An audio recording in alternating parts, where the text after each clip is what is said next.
Ok, doctor, muchísimas gracias. Muy buenas noches, querido doctor, buenas noches, compañeros. En esta oportunidad vamos a ver un tema muy interesante que es la laringomalacia. Así que vamos a comenzar.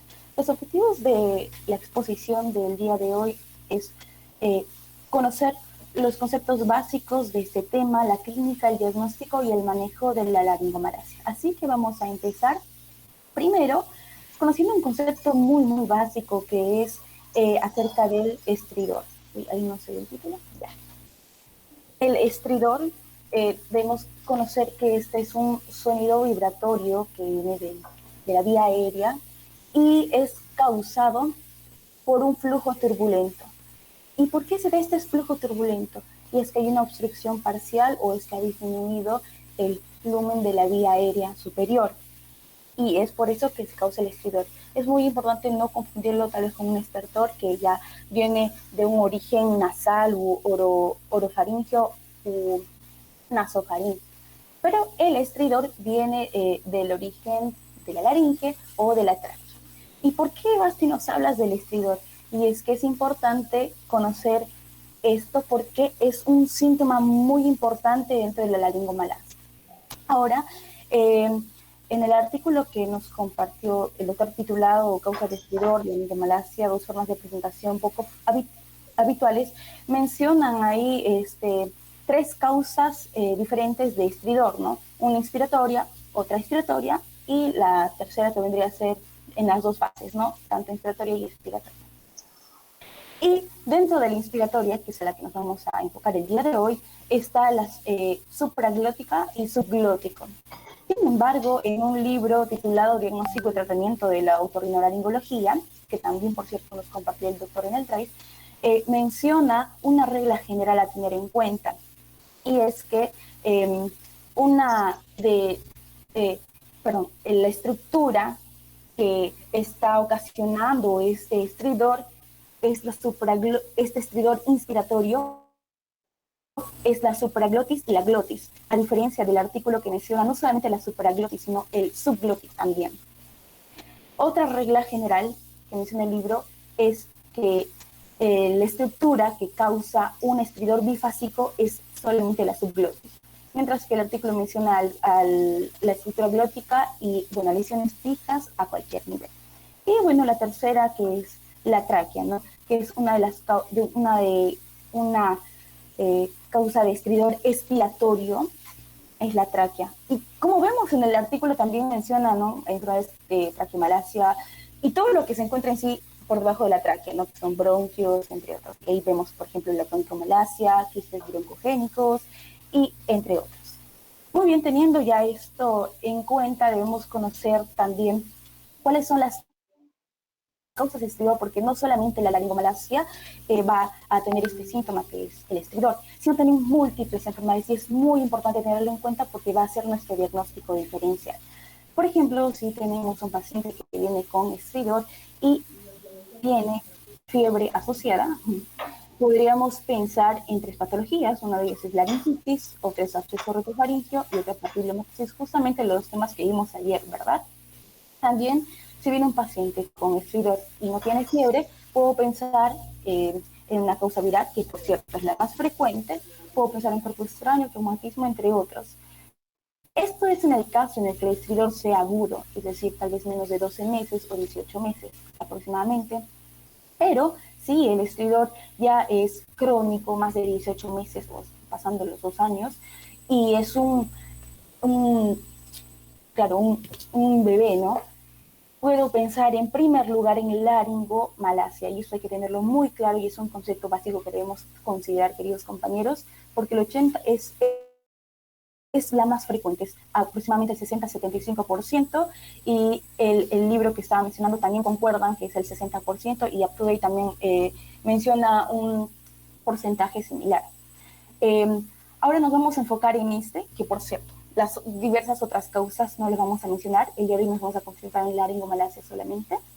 Y bien, este cuadrito menciona ya incluso algunas características clínicas, ¿no? Por ejemplo, no característicamente desde los primeros días de vida, es decir, en los 10 primeros días de vida el paciente no va a manifestar tal vez el estridor, pero posteriormente sí. la resolución espontánea antes de los 2 años, y es que en la gran mayoría esta se autolimita, por así decirlo, ¿no? Se corrige por sí sola, no necesita de un tratamiento quirúrgico u otro tratamiento farmacológico. Pero hay casos graves en los que ya debemos tener en cuenta un tratamiento farmacológico quirúrgico. También esta clínica es importante, ¿no? Que el estridor dice que empeora en la posición supina o con el llanto, con la alimentación, y esto se debe al aumento del esfuerzo inspiratorio, y es por eso que se escucha, se percibe mejor el sonido del estridor. Pero va a mejorar cuando el paciente esté en prono y con hiperextensión del cuello. Ahora, por ejemplo, eso es lo que menciona el artículo. Sin embargo, el libro mencionaba que debemos tener 3 puntos en consideración para hacer el diagnóstico clínico de la laringomalacia.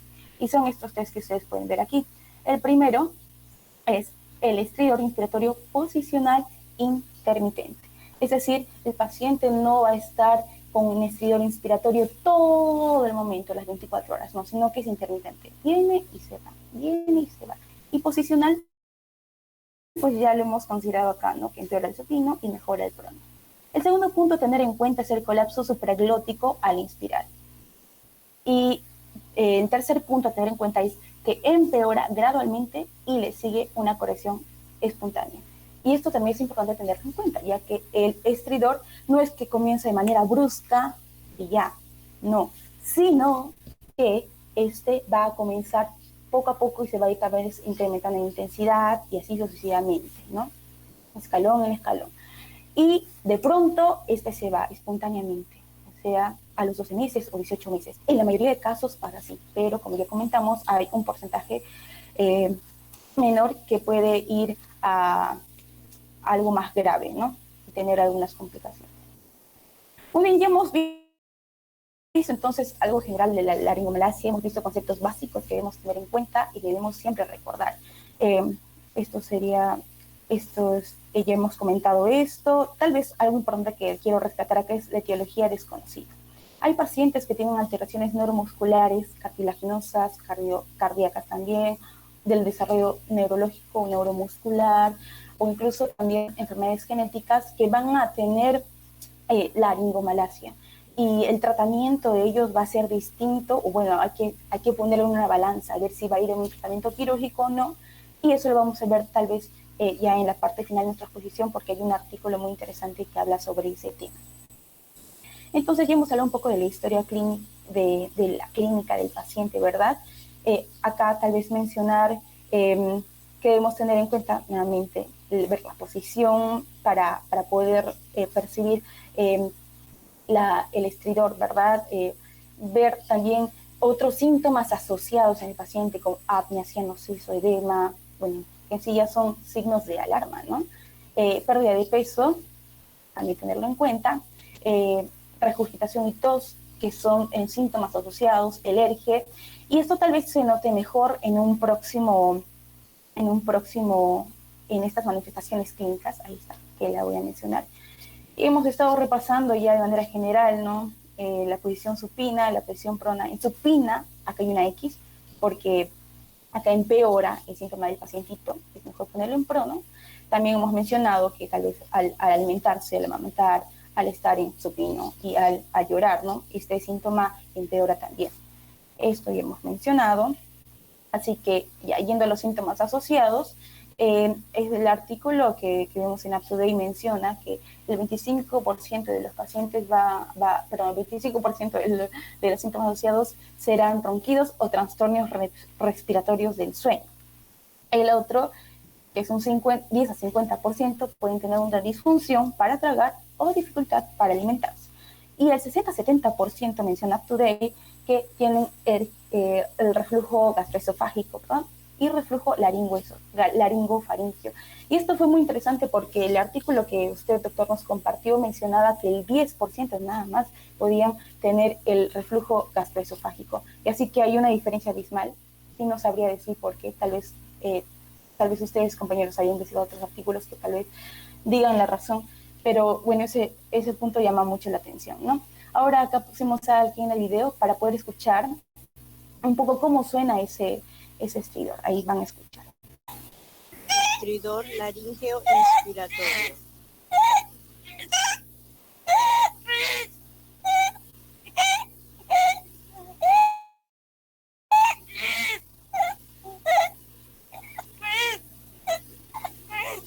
Se escucha muy bien, ¿no? Se logra captar y a escuchar muy bien el estridor que tiene este pacientito con pocos meses de vida.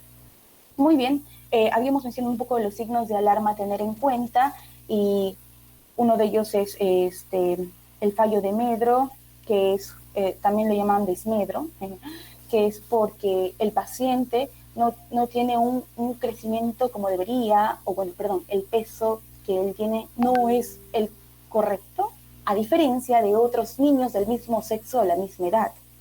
Entonces, algo está pasando allí, ¿verdad? Y es un signo de alarma. El otro signo de alarma que también quisiera comentar es el ahogamiento de las tomas con la alimentación, las apneas cianosis que hemos visto, y bueno, patologías de base que es la cardiopatía y enfermedades congénitas como el síndrome de Down. Estos son los signos de alarma a tener en cuenta, al menos para poder ver el manejo. Signos de alarma van para una laringomalacia grave. Y en el manejo, que es la próxima diapositiva, vamos a ver cómo debemos abordar ello. Bien, para el diagnóstico, mencionaba el artículo que el gold estándar, lo pusimos así, es la broncoscopía, ¿verdad? Pero también hay otras pruebas que se pueden realizar, como rayos de tórax y cuello, esfagograma, resonancia magnética, tachimetría, espirometría y la polisomnografía, que también es interesante porque hay otro artículo, no recuerdo bien el nombre, pero está dentro de las referencias, que en donde mencionan que se realiza la polisomnografía preoperatoria y postoperatoria para ver cómo es que ha mejorado la saturación de oxígeno del paciente, ¿no? El nivel de CO2 en el paciente. Y la polisomnografía justamente es la que va a detectar eso, ¿no? La hipoxia y la hipercapnia. Muy bien, entonces, bueno, signos de alarma, ¿no? Estos signos de alarma, pues bueno, vamos al manejo, ahí.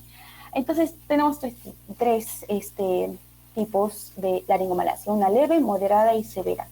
En la leve debemos hacer una observación del paciente para ver cómo va evolucionando, ¿verdad? Mayormente se dice que es leve porque solamente tiene un estridor, pero no tiene síntomas asociados, que es lo que hemos comentado en la clínica. Sin embargo, en ellos el pediatra también podría dar un antiácido, que es para tratar el ERGE. También se puede dar unas terapias de deglución y habla del paciente, y la tercera es darle ¿cómo se llama? Fórmulas, ¿no? Hipercalóricas, justamente por el motivo de un bajo peso, ¿no? que tiene el paciente. En el caso que sea moderado a severo, Upside recomienda que vaya o se derive al otorrinolaringólogo. En el caso del moderado también se pueden tratar con lo que ya he mencionado. Sin embargo, también se puede hacer una terapia con fibrobroncoscopía, porque no solamente sirve para diagnóstico, sino también puede ayudar como una terapia. Y en el caso de severo, que es justamente, además de tener signos de alarma, pueden ser pacientes que tengan asociado enfermedades como enfermedades neuromusculares, enfermedades cardíacas, entre otras, y que justamente entran en este grupo de severidad, ¿no? En ellos se practica ya una cirugía. Y la cirugía se llama supraglotoplastia. La supraglotoplastia por microcirugía o por láser. ¿Qué es esto? Es una extracción del tejido supraglótico redundante. ¿A quién se le indica esta cirugía? Como ya hemos dicho, algunos signos de alarma, ¿no? Apnea, estridor intenso, el retraso pondoestatural, hipertensión pulmonar o pacientes que tengan ya antecedentes cardiopatías pulmonares, neuromusculares, cardiopatías pulmonares. Acá están algunos pasos que, bueno, esto lo pueden leer, son los pasos que se realizan en la cirugía, y a tener en cuenta siempre las complicaciones en la cirugía, ¿verdad? Puede haber sangrado, aspiración o disfonía subsiguiente y cicatrización supraglótica. Muy bien, entonces vamos a pasar a comentar un poco sobre ya última parte, que es un artículo también muy interesante en donde se hizo una data de 50 pacientes que tenían laringomalacia. Estos pacientes eran niños sanos, es decir, no tenían otra enfermedad aparte de la laringomalacia.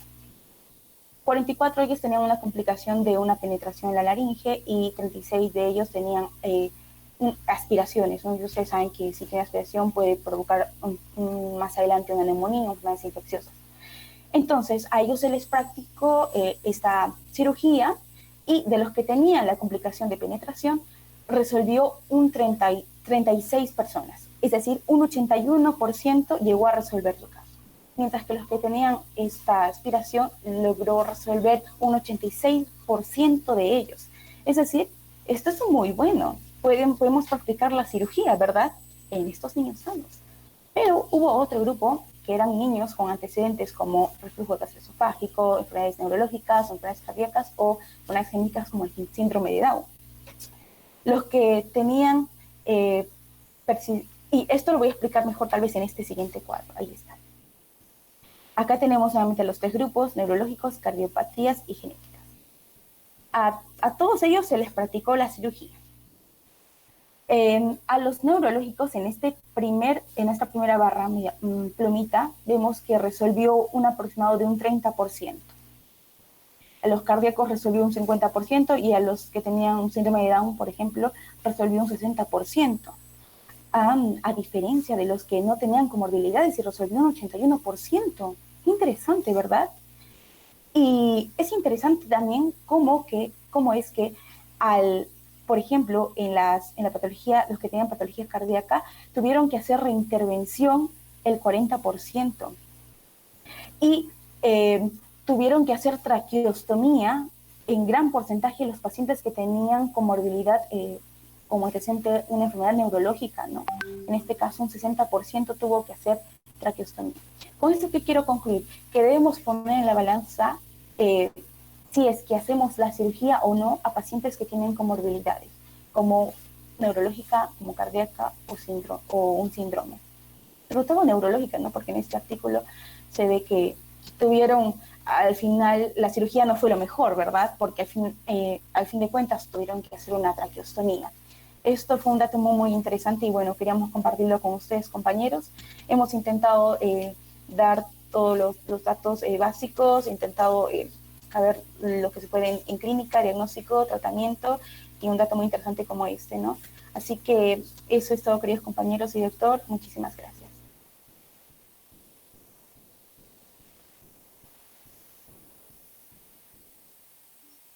Muy bien, muy buena exposición.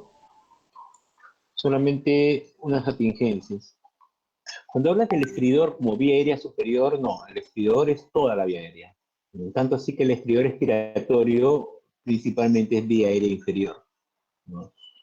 Entonces, ese es un punto. El segundo punto es por cuestiones,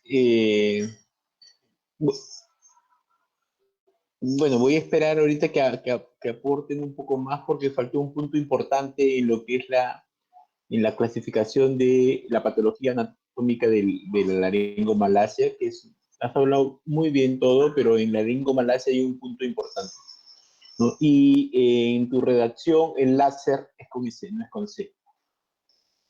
No. Por lo tanto, 19. En general, lo has expuesto muy bien, muy fresco, has detallado muy bien los temas, has hecho muy buenas revisiones, por eso es que no te bajo más, pero quiero perfección. O sea, quiero perfección. Lo pueden hacer, están haciéndolo muy bien, pero corrijan mucho la ortografía, ¿no? Y referencien mejor las citas, ¿no? Eh, yo comprendo que ustedes utilizan o se han acostumbrado bastante a utilizar los, las revisiones que les da no me acuerdo ahorita cómo se llama tu programa, que les dan revisiones de temas, como el up to date, ¿no? Discúlpeme, pero eso en ciencia es como decir Wikipedia. O sea, sí para que te referencies, pero no lo cites. O sea, coge el concepto y búscalo en artículos o en libros. Pero no me digas up to date, no, pero es actualizado. Sí, está bien, pero eso lo que está escribiendo lo ha sacado de un artículo. Búscalo a ese artículo y referencia al artículo. Pero ya en general a todos ustedes, por favor, no me digan up to date. Porque si tú vas a un congreso y das un concepto así y dices up to date, se matan de risa que eres estudiante. ¿Ya? Entonces, no. Formémonos bien. El up to date es para referenciarte, para poder saber por dónde vas a buscar. Pero no lo utilicen, no lo nombren. Nombren la revista que utilizó el up to date para poder afirmar eso. ¿Ya? Pero en general, muy bien, te felicito. Está muy bien. Ya, Gracias, entonces, doctor, ahora por las comenzamos. explicaciones. Ahora comenzamos. El grupo, este fue el grupo 9. Comenzamos con el grupo 1. A ver. Vamos a buscar al Doctor, grupo buenas 1. noches. Sí, ¿quién es la persona, perdón? Para ir a conociendo. Yanela Torrealba, Ahora del sí, grupo 1. preferiría, por favor, porque de verdad que puedo acabar el curso y no conocerlos, y como son bastantes, solamente la que habla me prende su cámara para poderla conocer un poco y escuchar lo que dice. Ya. Buenas noches, doctor. Bueno, en nuestro aporte que encontramos de una revista de otorrinolaringología de volumen 73, que publicó un estudio que se investiga la relación entre el síndrome de Pierre-Robin y la laringomalacia severa. Entonces, se ha constatado que por los diversos problemas anatopatológicos, anatomofuncionales, de dicha sucesión, el tratamiento usual de traqueostomía por láser o CO2 no es viable. Entonces se pasó a utilizar la novedosa supragotoplastía con microdebridador. Y la evaluación de los pacientes fue satisfactoria, pero aún faltan algunos datos al respecto de la incidencia de la laringomalacia en el síndrome de Pierre-Robin.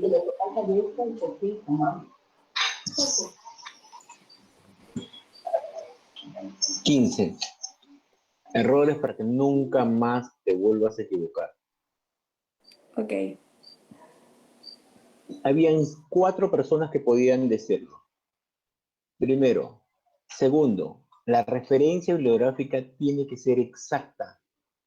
No una revista de otorrinolaringología. No.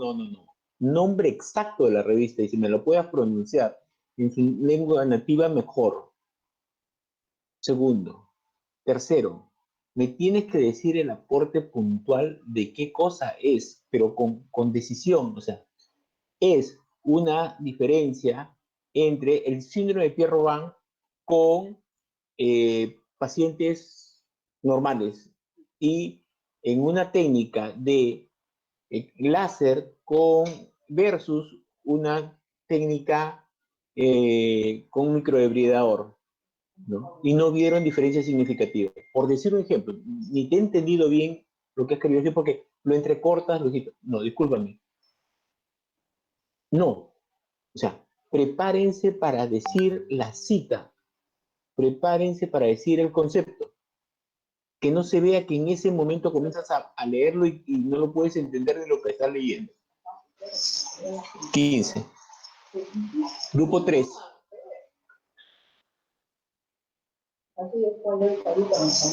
Doctor, buenas noches. Gonzalo Pacori. Vamos, Gonzalo, dale. Ya, doctor. En sí, nuestro aporte es, según la Organización Nacional de Enfermedades Raras, publicó en la revista Lancet, bajo el título Síndrome de Costello, ya que es un trastorno muy poco frecuente, ¿no? Donde hay una alteración genética, donde estos niños nacen con un poco crecimiento postural, ¿no? No crecen, no se desarrollan correctamente, tienen una alteración en el desarrollo óseo y cartilaginoso, ¿no? Entonces, con el paso del tiempo, estos pacientes, estos niños, desarrollan también laringomalacia, ¿no? Y por más que el médico trate la laringomalacia, este paciente no va a poder recuperar no va a poder tener un buen crecimiento, ¿no? Entonces, esos síntomas van a persistir. Eso sería creo que este aporte de ahora. A ver, para entenderte. Perdón, ¿cuál es tu nombre? Discúlpame, Gonzalo, Gonzalo. Mira, sí. Gonzalo, lo que me quieres decir que en el síndrome de Costello, Ujú. la laringomalacia es tardía, ya no se Exactamente. presentaría. Segundo, que me dices que aunque se operen, el pronóstico es malo en el síndrome de Costello. ¿Cuál es el aporte sobre la laringomalacia? Ya. Según lo que hemos entendido en este artículo, es que estos pacientes que tienen el síndrome de Costello no nacen netamente con laringomalacia, sino en el Correcto. transcurso de la Presentación enfermedad tardía, correcto. lo desarrolla. Ya. Y por más, según lo que decían, ¿no? Por más que estos pacientes son sometidos a la cirugía netamente de laringomalacia, ¿no? Porque presentan estridor y todo lo que Ujú, sabemos, ujú, ujú. no llegan a cumplir con el objetivo claro, ¿no? Que es que este niño gane un buen crecimiento postural, ¿no? De acuerdo a su edad. Entonces, Correcto. ese es el objetivo de esto. Ya. 18. Está bien. El grupo 11.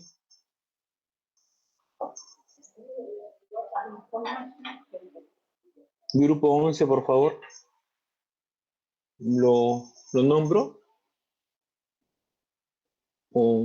Ya. Gonzalo Larico, Elias Dos Santos, Walter Taxa, Neira Poma, Samuel Coaquira. Samuel generalmente paraba. ¿Alguno del grupo 11? Eh, doctor, bueno, el que iba a aportar no está teniendo problemas. Yo voy a hacer el aporte. No sé si me Ya. puede ver. Sí, Gonzalo, porque Bien, dependen todos su nota. sí, doctor. Bien, se encuentra, fue la autora Yasmín Márquez. El artículo se llama Estudio Persistente 2018 y nos figura los Espera, tipos de espera, espera, espera, laringomalacia. espera, espera. Vuelve a decir cómo.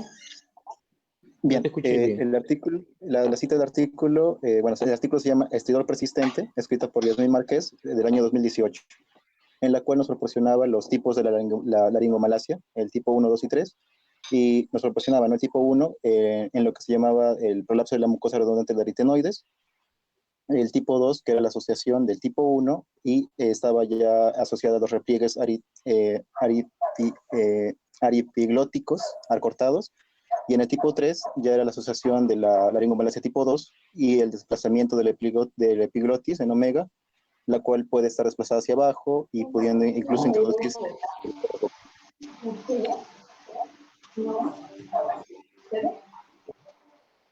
Bueno, a ver.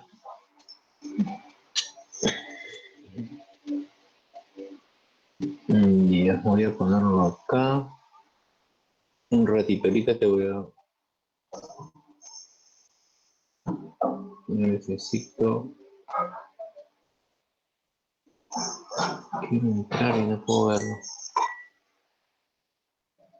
Ya. Un ratito voy a mostrar eso porque para mí es muy importante ese concepto. Esperen un ratito. Voy a presentar para que puedan verlo porque en laringomalacia hay dos clasificaciones que tienen que tener en cuenta bien presente. Y eso, como digo, punto de examen. Uno, la severidad, que lo detalló muy bien Basti, la severidad, y el segundo es, o sea, ¿y quién se opera? Los severos nomás, que generalmente es menos del 10%. Y el otro son los tipos. No sé si llegan a verlo, me avisan si no lo están viendo.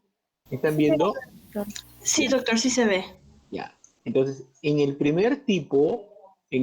tipo 1, vamos a encontrar que la mucosa del aritenoides es la que obstruye la vía aérea. La epiglotis está bien. En el primer tipo, básicamente es la mucosa del aritenoides. En el segundo tipo, la mucosa del aritenoides está bien, pero los pliegues de aritenoides epiglóticos, o sea, pliegue ariepiglótico, lo que une a los aritenoides con la epiglotis, están muy estrechos, muy pegados, muy cortos. Entonces, mientras que en la primera, la función de la cirugía es cortar un poco de la mucosa de los aritenoides, la segunda es cortar estos pliegues. Generalmente esta es la más frecuente. Se cortan los pliegues y no sangra. No se preocupen, no sangra, y eso se abre como una rosa, ¿no? Porque ya con esto la epiglotis que estaba muy pegada y estaba en omega, ya recién se va hacia adelante y termina en su posición normal. El tipo 3 es el más infrecuente, tanto así que yo que he operado como 15 pacientes de estos, nunca he operado un tipo 3, no he visto un tipo 3, pero se dice que el pliegue gloso-epiglótico, gloso es de lengua a epiglotis, que es por acá el pliegue, es muy laxo, entonces hace que la epiglotis caiga sobre las cuerdas vocales. Ya, esos son los tres tipos. Tipo 1, la mucosa aritenoidea protruye sobre las cuerdas vocales. Tipo 2, los pliegues ariepiglóticos cortos hacen que la epiglotis obstruya la vía aérea. Y tipo 3, el pliegue glosoepiglótico es el que cae y obstruye la vía aérea. Bueno, esto y regresamos. ¿Ya?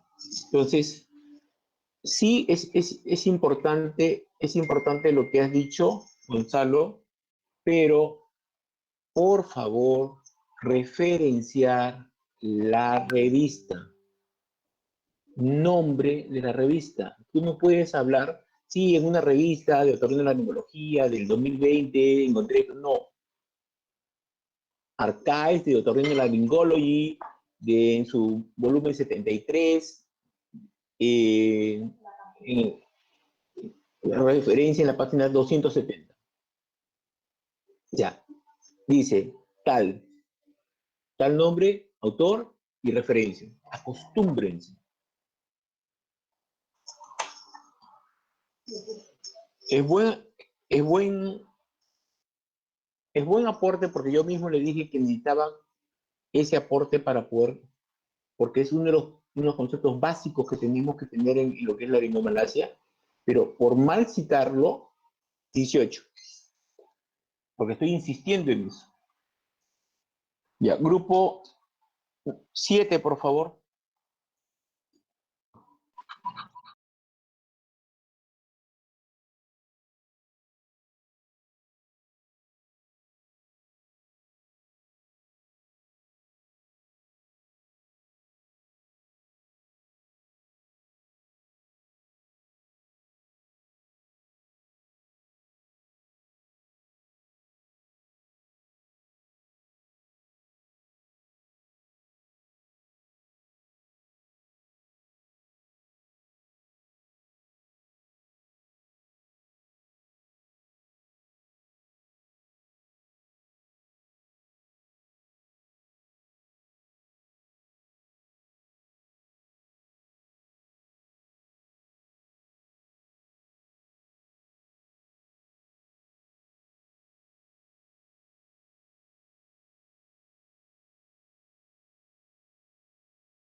En la laringomalacia congénita, ¿no? Y bueno, ¿Qué año? básicamente el dato curioso aquí, ¿Qué año? ok, esto es del año 2007. Correcto. Ajá. Bueno, entonces el dato curioso o lo que nos llamó la atención como grupo es que bueno, aquí se está proponiendo una teoría, ¿no? En la que hay una asociación, se ha encontrado una asociación entre el reflujo gastroesofágico y la laringomalacia, ¿no? Y bueno, y se propone además de que esto provenga de un mismo trastorno neuromuscular, ¿no? Porque también habla acerca de que al momento de tratar, por ejemplo, el reflujo gastroesofágico, también estaría aliviando los síntomas de la laringomalacia, ¿no? Y además de esto, también se sabe que los pacientes, ¿no? Que tienen este reflujo gastroesofágico, tienen mayor prevalencia de tener la laringomalacia que los niños sanos, ¿no? Y bueno, ese es el dato que nos interesa Muy de este bien. artículo. El artículo es muy bueno, sino que no lo referenciaste bien, 19. Bueno, les comento un poco esto. ¿Qué es importante en la laringomalacia? Primero, vamos a tomarnos unos minutos porque estamos bien con el tiempo y solamente quiero ahondar unos puntos que me parecen muy importantes. Le voy a ahondar de acuerdo a un caso real. Yo era asistente de segundo año en mi servicio y un residente me manda una interconsulta que vaya a neonatología para convencer a una madre, porque ya lo había visto dos asistentes anteriormente, de que su hijito tenía que hacerse una traqueostomía. Estamos hablando de un recién nacido. Entonces, bueno, yo era asistente segundo año, es un asistente joven para el servicio, y como cuando te dicen tienes que hacer esto, pues uno va porque ya el mismo jefe ya sabe que tienes que ir a convencerla de que se haga. Llego al servicio, a cuidados intensivos de neonatología y el jefe de servicio me recibe. Me dice, mira, ¿sabes qué? Ya le hemos hablado de 1000 formas a la mamá y la mamá no quiere que le hagan traqueostomía. Y el niño en general está bien, pero si no le ponemos la tráquea no va a salir de cuidados intensivos. Y le dije, bueno, voy a ir a verla a la señora. Voy a ver al bebé y dicho y hecho, era un niño más o menos normal con su zona nasogástrica por la nariz y que apenas uno lo movilizaba, pues entraba en apnea. Lo examiné un poco mejor y encontré que tenía un síndrome de Moebius. ¿Alguien sabe qué es el síndrome de Moebius? El síndrome de Moebius son los niños sin sonrisa, le llaman. ¿Y por qué le dicen niños sin sonrisa? Porque tiene parálisis facial bilateral. Voy a ver si por aquí les buscamos una fotito de un síndrome de Moebius, porque así poquito a poquito vamos aprendiendo de repente otras cosas que no son de otorrino, pero que son importantes, creo.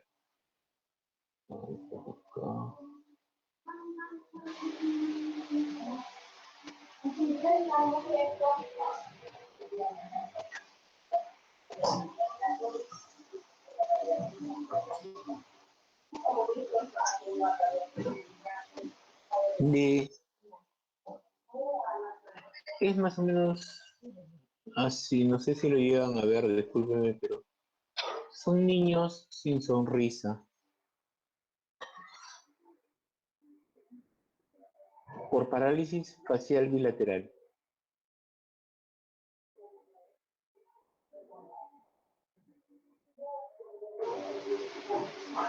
Generalmente lo ven más los plásticos o los...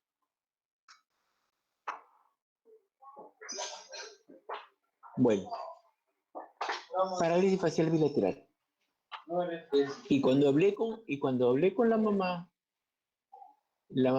agarra, me dice, doctor, cuando si quieren que le hagan la traqueostomía, sí. Pero doctor, eso le hicieron al Papa y se murió, me dijo. Y yo le digo, bueno, señora, sí, pero doctor, se va a morir, me dijo, porque cuando tenga ese tubito, yo tengo que ir a donde vivo, es en un arenal de Ventanilla, y yo los dejo a mis hijos cuidándose con los hijos mayores, y ellos no van a estar pendientes del tubito y se van a morir. Entonces yo prefiero que se muera en el hospital a que se muera en mi casa.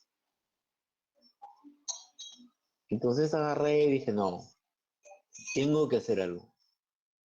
Y me puse a leer y, y entendí que la supraglotoplastia no es tan difícil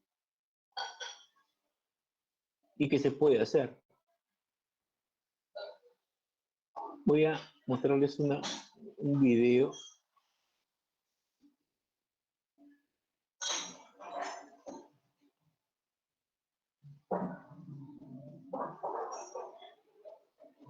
Lo que quiero es mostrarles un poco cómo es que se ve. Estas son unas cuerdas vocales normales. Epiglotis, cuerdas vocales verdaderas, bandas ventriculares o cuerdas vocales falsas. Los aritenoides están acá. Y el pliegue epiglótico. Es todo esto. Por acá debería estar ya la entrada al esófago, por decirlo así. ¿No?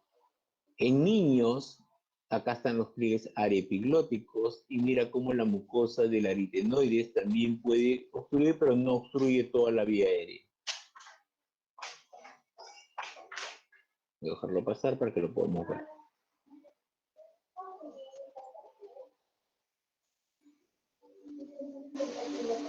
Ya. Mientras que, por decirte, acá vemos la mucosa del aritenoides y el pliegue arepiglótico, que era de acá hasta acá, es ahora de aquí a aquí y obstruye la vía aérea. Esto aquí son los senos piriformes. Este sigue siendo el epiglotis en omega, porque ya hace esta omega de acá así. ¿Y qué cosa hacemos acá? Con una tijera cortamos esto. Igual acá. Y se abre como una rosa. Y observamos, si es que el pliegue, los pliegues aritenoideos, perdón, la mucosa aritenoidea todavía sigue redundante, cortamos un poquito de la mucosa, pero no cogemos la línea media. Cogemos un poquito de la mucosa y deja abrir. Vamos a verlo ahorita en movimiento. Mire, mire, mire. Mire cómo se mueve acá. Pero no puedes ver las cuerdas vocales. ¿No? Acá se ve que los pliegues... Acá es más la mucosa. Mire cómo tapa.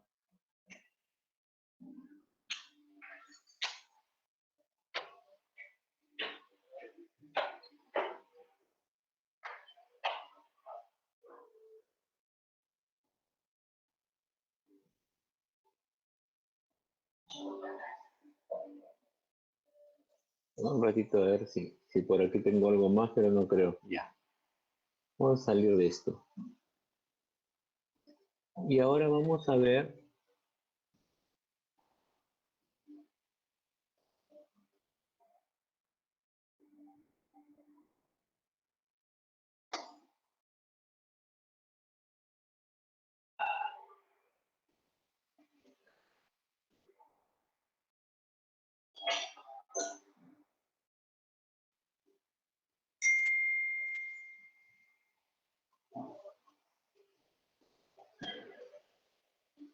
Disculpen, ¿están viendo? Avísenme por favor si están viendo por mí. Sí, doctor. Perfecto. Entonces, acá mismo, vamos a parar un ratito para poderlo ver. Miren el pliegue. Este es el problema acá. Los aritenoides están perfectos con su mucosa. Las cuerdas vocales están acá. Entonces, ¿qué cosa es lo que vamos a hacer? Es hacer un corte de aquí a aquí. Mi tema es doctor, pero usted, ¿por qué es otorrino? Cuando ustedes estén en un centro de salud, lo único que necesitan es tener un telescopio, y telescopios ahorita hay un montón. Con un telescopio pueden ver el oído, con un telescopio pueden ver la nariz, con un telescopio pueden hacer esta cirugía. Con un telescopio y cualquier tijera pequeña, llegan y cortan esto. ¿Y cuál es el impacto social de esto? Primero que, señores, no sangra. No sangra. Y el impacto es, le evitas una traqueostomía. Y al evitarle una traqueostomía, le evitas la muerte, porque una traqueostomía en un recién nacido de meses, la tráquea es extremadamente delgada y pequeña. El riesgo de que se puedan herir los grandes vasos, llámese la carótida y la yugular, es muy alto. Por eso es que nadie quiere hacer traqueostomía. Y aparte, los tubitos de traqueostomía son muy difíciles de conseguir. Entonces, este niño se va a morir. Ya, no hay otra forma. Si no le pones traqueostomía, se muere. Porque no puedes ni entubar. ¿Por qué? Porque no puedes verlo. ¿Cómo va a entrar un tubo por aquí? No puedes verlo. Entonces, o actúas o actúas. Pero para poder actuar, tienes que ver. Entonces, vamos a ver ahorita una traqueostomía. Este aquí creo que es con láser, pero se puede hacer con cualquier tijera. Yo las 15 operaciones las hemos hecho con una tijera normal.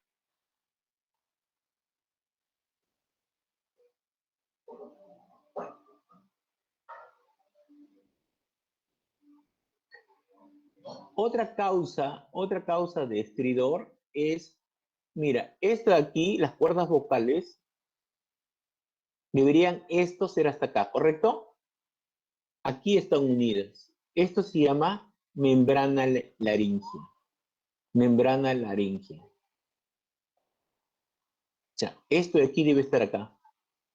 O sea, las cuerdas no están totalmente despegadas, en esta todavía está pegada. Se llama membrana laringea. Es una causa también de...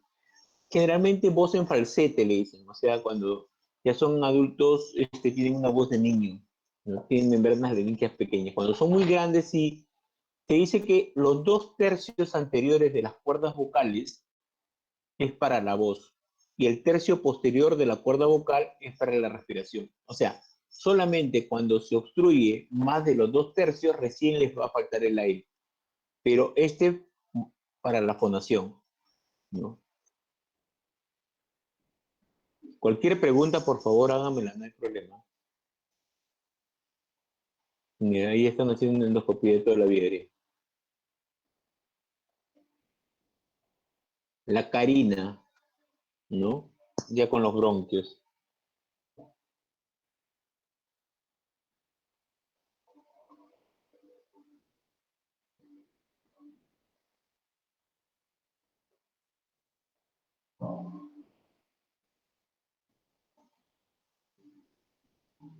Y ese lo están haciendo con el espéculo, y ahí está una tijera. Mira el corte. Y no sangra. Ese es en frío, no sangra. Eso lo he hecho yo en el consultorio. Mira.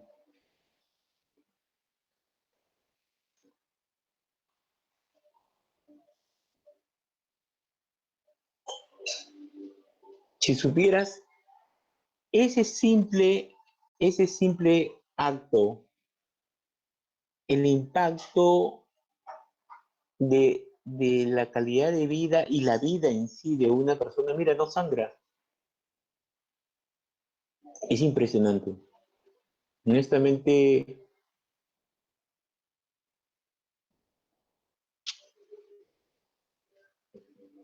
ya eso es.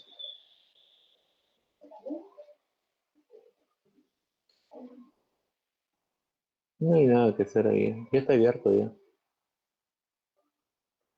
Lo que sí veo ahí un poco de membrana.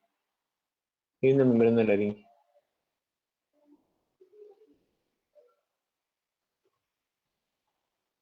Doctor, ¿eso que están haciendo ahorita, qué es? De verdad que no le veo mucha razón. Están ahí comiendo un poquito de mucosa. O sea, esa es una supraglotoplastia, ¿correcto? El corte de esto que se ha hecho en los pliegues arepiglóticos. ¿Te ubicas o no?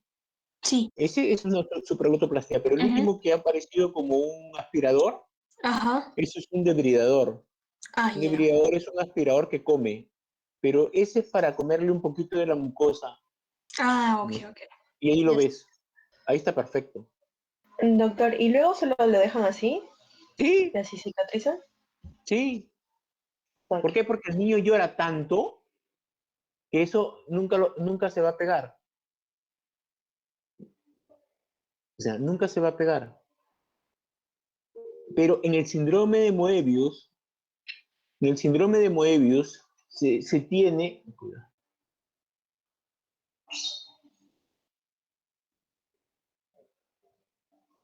En el síndrome de Moebius se tiene también, aunque el nervio facial solamente debería ir a la cara, también tiene una función en la deglución.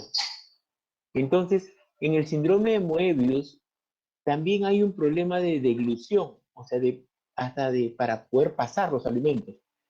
Y eso hace que la laringe no suba y baje como un niño normal. Entonces se baja más lento, casi no mueve, no bascula de arriba abajo la laringe. Entonces eso dificulta un poco, hay un mayor porcentaje de que se vuelva a pegar, ¿no? Y se llaman, puede ir hasta una estenosis supraglótica, porque se vuelve a pegar y crea una herida más fuerte. Algunos dicen mejor cortar un solo lado y observar, ¿no? Para que si es que necesita, se corte el otro lado, ¿no? Porque hasta con una a veces es suficiente. Bueno, les cuento, entonces agarré, lo operé a ese primer niño. Para esto, pues la primera vez tener 4 o 5 tipos de tijera de todos los tamaños. Con el mejor anestesiólogo, porque él es el que me presenta, con telescopios desde los más delgaditos a los más gruesos, y todo muriéndonos de miedo, entre comillas.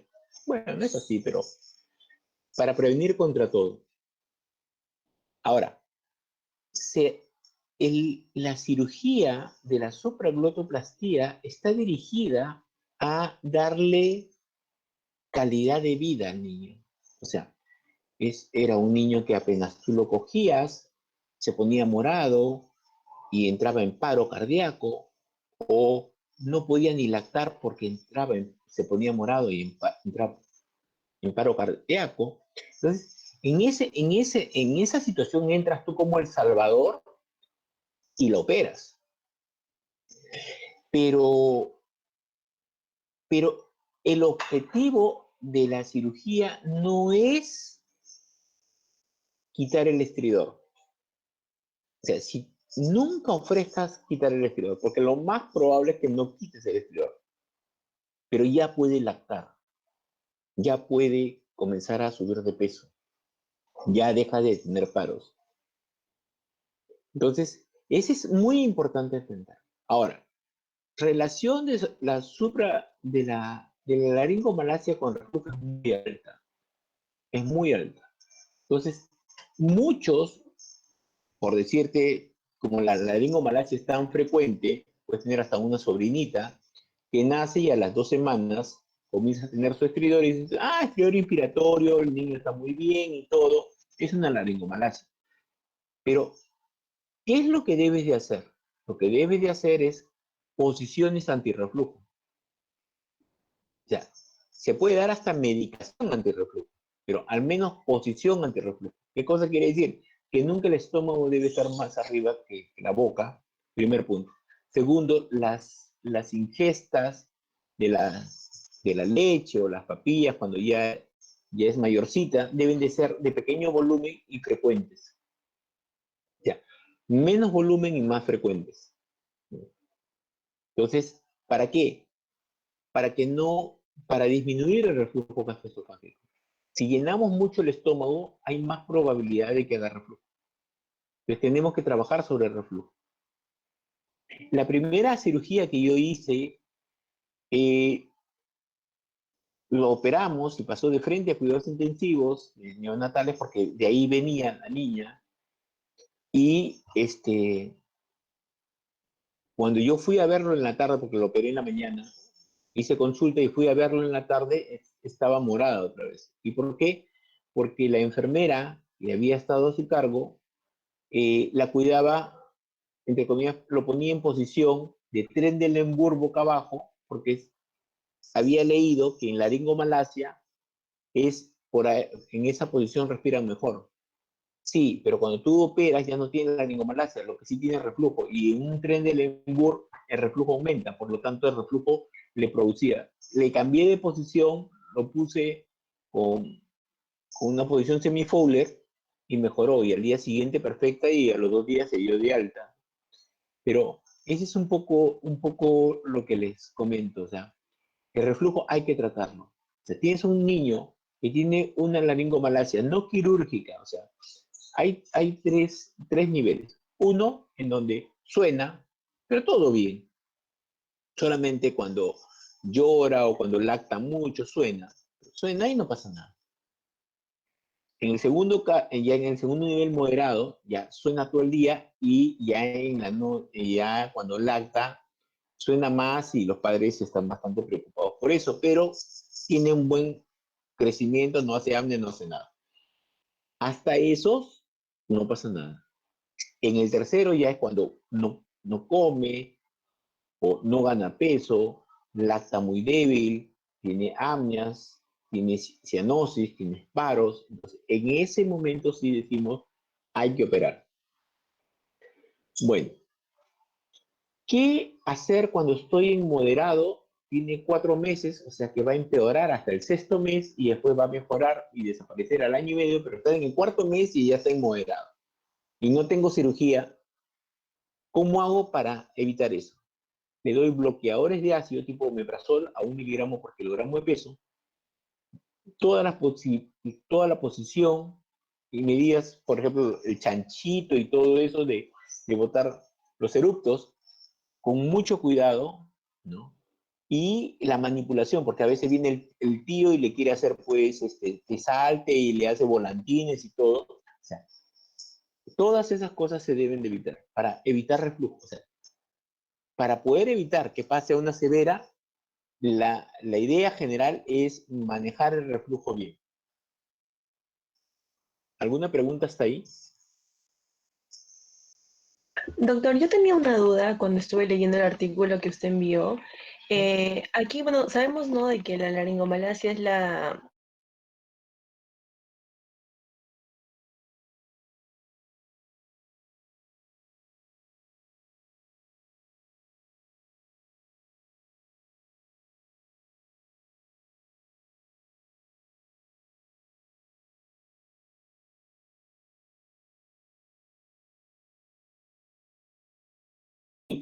Con el crecimiento va poquito a poquito teniendo una mejor relación de obstrucción con ventilación. Poco a poco va creciendo y va ubicándose la laringe en su posición. Lo que sí yo había visto que estridores, yo he operado laringomalacia un niño de 3 días de nacido, por decirlo así. Ese es el más pequeño que he operado. Nació, cuando lo vi estaba pues cerrado totalmente y no había otra. Los 3 días fue preparar el equipo para poderlo entrar a operar, porque hasta para intubar era un problema. Bueno, sí, es crecimiento. Cuando ya crece, tiene mayor relación la vía aérea, entonces los pliegues como que van cediendo, ¿no? Ese es un poco lo que te puedo decir. Más, la laringomalacia todavía hay muchos huecos en el conocimiento, ¿no? Como digo, algunos no saben si es la causa, el reflujo o la consecuencia de las presiones negativas tan fuertes para poder respirar que genera el reflujo, por decir un ejemplo. Bueno, ¿qué otra cosa más? Me acuerdo. La laringomalacia también se puede asociar a otras patologías. Ejemplo, parálisis de cuerda bilateral. Tuve un caso de parálisis de cuerda bilateral que yo ya ya señora, no se preocupe, vamos a operarla y entramos a operar, abrimos y cuando lo voy a ver ya para que llore, igualito, yo era llanto débil, ¿no? Y cuando ya se despertó totalmente, no movía las cuerdas vocales. Entonces tenía, aparte de la laringomalacia, una parálisis de cuerda bilateral. Por eso hay que ocultar muy bien los estridores. El estridor bifásico se encuentra en parálisis de cuerda bilateral y en estenosis subglótica, que también puede haber estenosis subglótica a veces, ¿no? A veces hay arcos aórticos, doble arco aórtico puede dar un estridor expiratorio, generalmente porque es en tráquea, ¿no? La traqueomalacia es expiratorio. Bueno, ¿alguna otra pregunta más, por favor? Pregunten todo lo que es. Doutor, Dime. en el artículo mencionaba los signos de alarma y yo no conseguía entender la diferencia entre el crust y el pseudocrust. ¿Cuál sería la diferencia entre esos dos? El Krupp y el pseudo-Krupp. Eso. Ya. El Krupp es una enfermedad, así como la epiglotitis, esa epiglotis, hay una infección generalmente viral, mientras que la epiglotitis es bacteriana, Haemophilus, la parte más estrecha de la vía aérea, y ese es otro concepto de pregunta de examen, la parte más estrecha de la vía aérea es la subglotis. Y la clínica de la subglotis es tos perruna seca. O sea, tos perruna seca. O tos quintosa. Entonces, hay algunos niños que pueden, a propósito de un cuadro viral, comenzar a toser. Tos seca, quintosa, y comienza.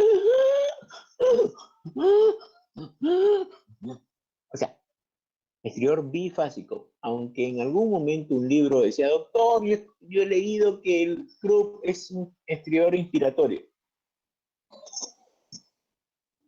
Como bien dijo Basti, creo, ¿no? Basti, ¿pusiste? Sí, ¿no? Basti, Sí, doc. Basti, correcto. Hay dos tipos de clasificaciones en estridores. Y por ahí tengo un video. Voy a ver si los puedo pasar este video. Discúlpame que me vaya un poquito del tema, pero preparé este video. Creo que les puede servir.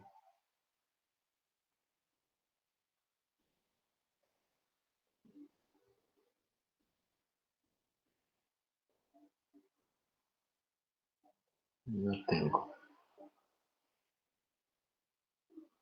No. ¿Dónde lo tengo este video?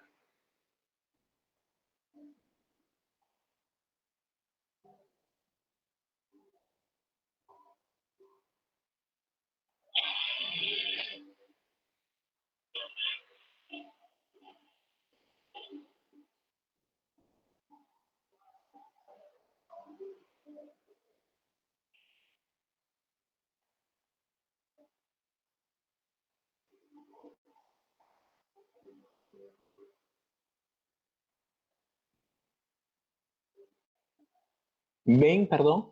Sí se ve, doctor, solamente no se escucha. No hay problema, yo te lo voy a explicar. Ok.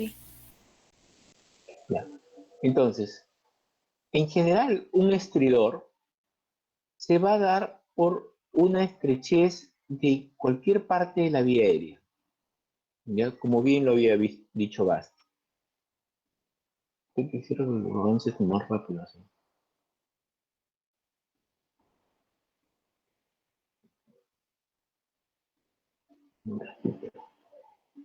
Ya. Y algunos hablan de un estridor inspiratorio y un estridor expiratorio. El inspiratorio es extratorácico, obstrucción extratorácico, y el expiratorio es una obstrucción intratorácica. clásicamente nosotros hemos dicho que hay tres tipos. De la supraglotis para arriba es inspiratorio.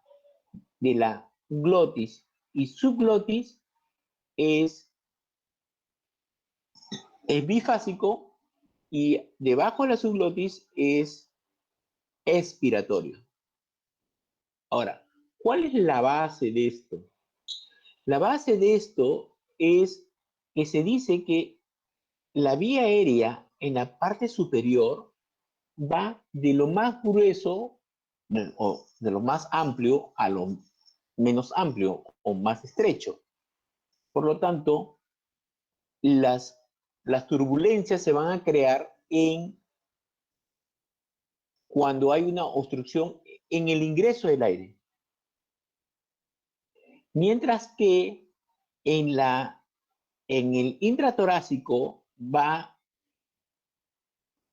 de lo más ancho a lo menos ancho porque es el alveolo, y como es la caja la que está abriendo, no habría mayor resistencia porque es un flujo laminar, pero cuando la caja se contrae, ahí es que cualquier obstrucción, como es una presión activa, ¿no? Produce el estridor. Entonces, el estridor del intratorácico es en expiración porque estamos haciendo de menor lumen a mayor lumen las obstrucciones, ahí es donde produce mayor turbulencia. A ver, vamos a un ratito que siga avanzando esto. Pero en general, lo que yo les voy a pedir siempre es piensen que inspiratorio es supraglótico, bifásico es glotis y subglotis.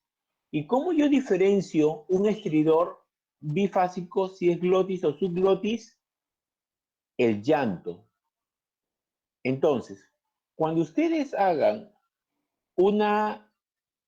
la semiología del estridor, hay un niño que tiene un estridor, lo primero que tienen que decir es, ¿en qué tiempo se presenta el estridor? ¿Es inspiratorio, expiratorio o bifásico? Segundo, es ¿cómo está el llanto? ¿El llanto es normal? ¿El llanto es débil? ¿No? Entonces, tanto las adenoides como las amígdalas tienden a producir un estridor inspiratorio. La epiglotitis produce un estridor inspiratorio. La macroglosia, como el síndrome de Pierre-Robin que estaban diciendo, estridor inspiratorio. En este video, la clasificación es básicamente inspiratorio y expiratorio, pero cuando uno ausculta, puedes encontrar los estridores bifásicos, y como digo, es cuerdas vocales y subglotis.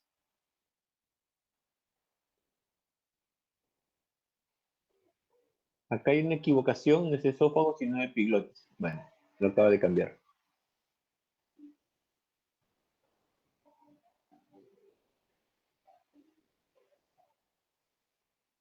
La traqueomalacia produce un estridor expiratorio. Un cuerpo extraño, por ejemplo, en tráquea o en carina, un estridor expiratorio. ¿No? Por ejemplo, hacen traqueostomías y hace un granuloma, ¿no? En el sitio del traqueostoma, el estridor es expiratorio. ¿No? Esto ya lo hemos dicho. La lengua, la epiglotis que va hacia la parte anterior, las cuerdas vocales, en la parte posterior están los aritenoides y estaría por aquí lo que es el esófago.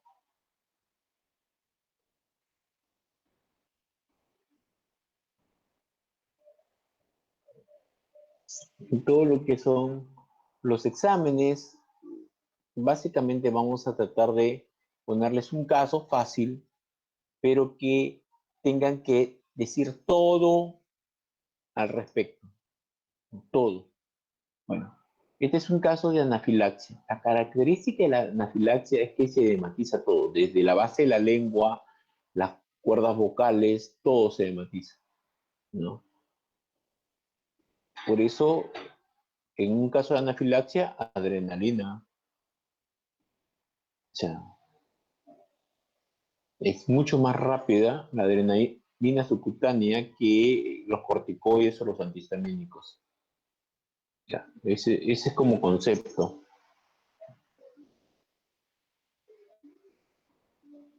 Otro punto, ahorita voy a hablar de la laringomalacia. Estamos hablando de estridores.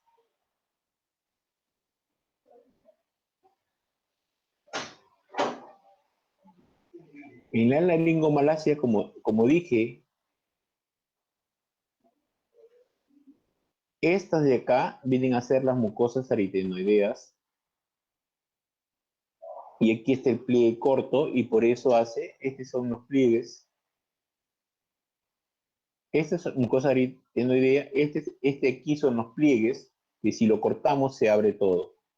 Este es la epiglotis, toda esta parte es la epiglotis. Por eso epiglotis en omega, acá está la omega, ¿no? Acá serían los aritenoides y acá atrás estarían las cuerdas vocales. Y esto aquí, ¿qué cosa sería? La base de la lengua.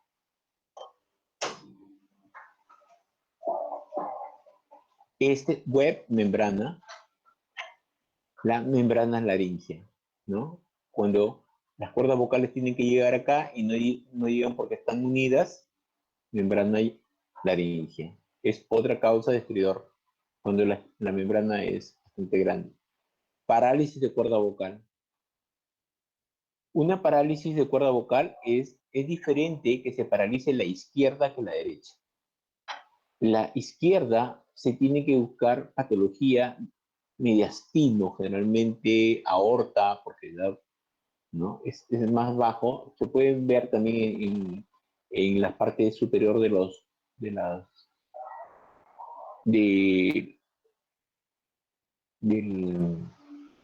ápice pulmonar.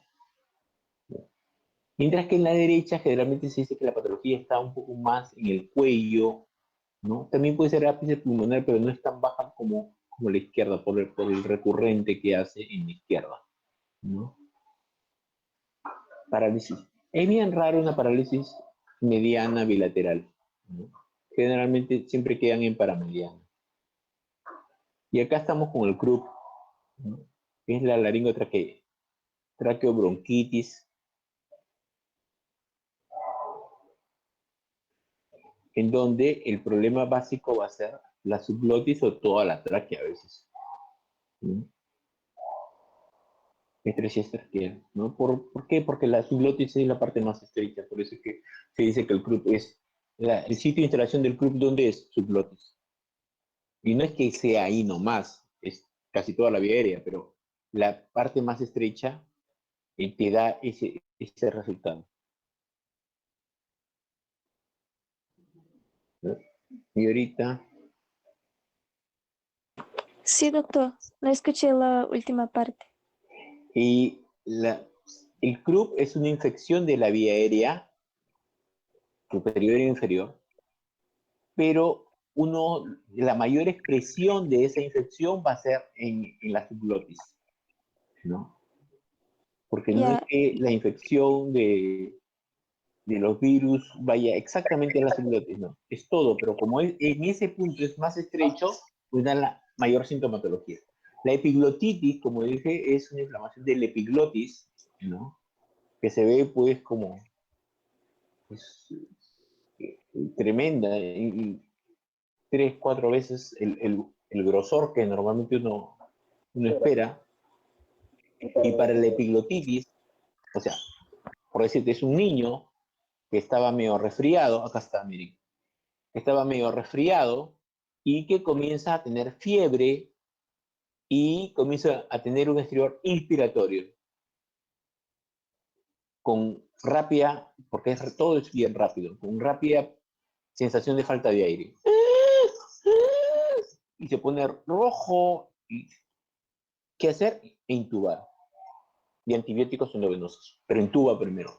Asegura la vía aérea, porque si te demoras en esa decisión, se cierra toda la vía aérea. Ya sería un atraqueo, pero un atraqueo en ese niño no la vas a usar.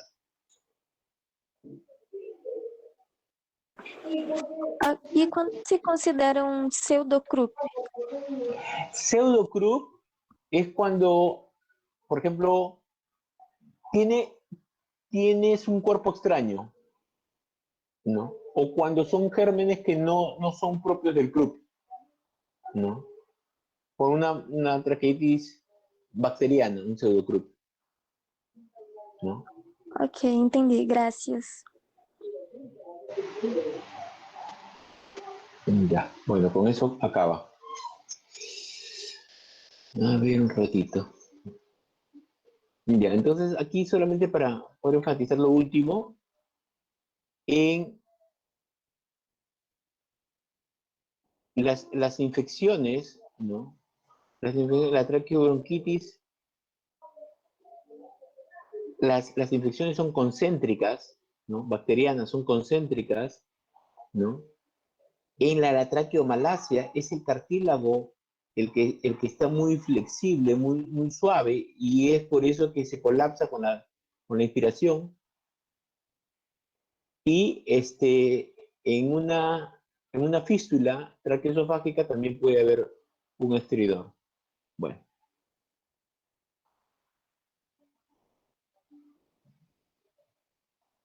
Ya.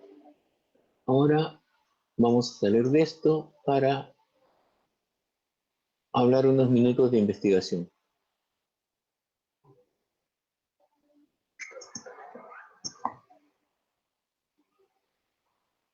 Ya. Realmente quiero mostrarles esto de acá.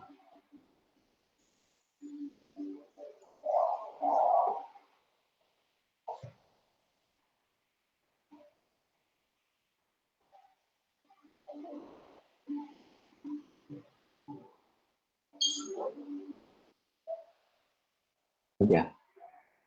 Les voy a explicar cómo es que me organizo para poder hacer lo que ayer estuvimos hablando del arte, el estado del arte.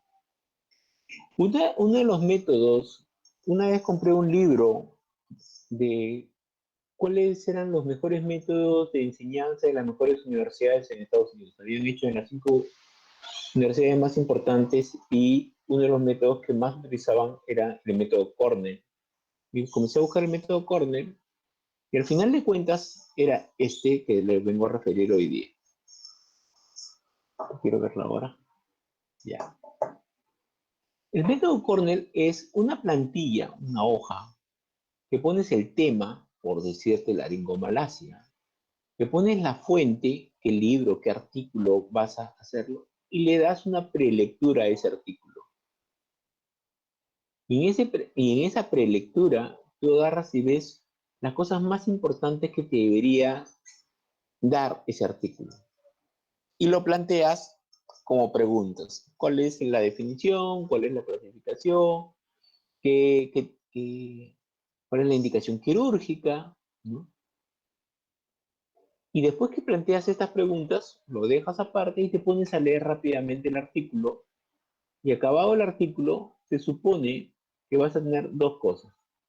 Uno, puedes generar otra pregunta antes de comenzar a contestarlas.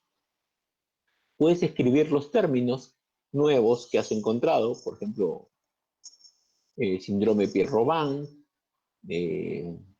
Moebius, reflujo, traqueostomía en niños, o sea, puedes poner los términos que te llaman la atención y después de que pusiste todo esto, comienzas a responder las preguntas en forma fácil, en esta parte, de esa fuente. Y así puedes seguir con laringomalacia en otra hoja, Puedes seguir con el mismo tema, pero de otra fuente. Y cada fuente comienza a crear esto. Eso va a ser como un banco de datos para cuando tú comienzas a crear tu estado del arte.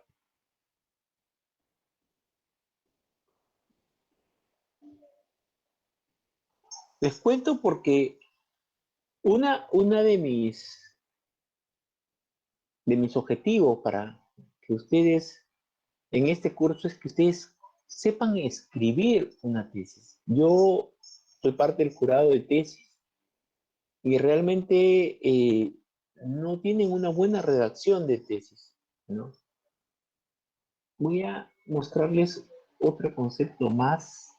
Entonces, por acá les puedo mostrar esto.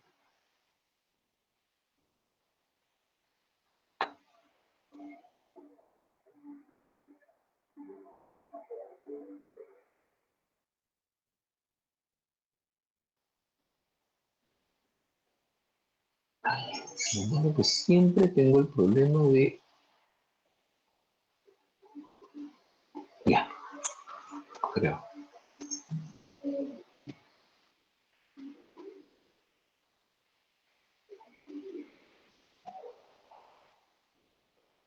Ya. Quiero que sepan solamente cómo se estructura un párrafo. Un párrafo se estructura de dos formas.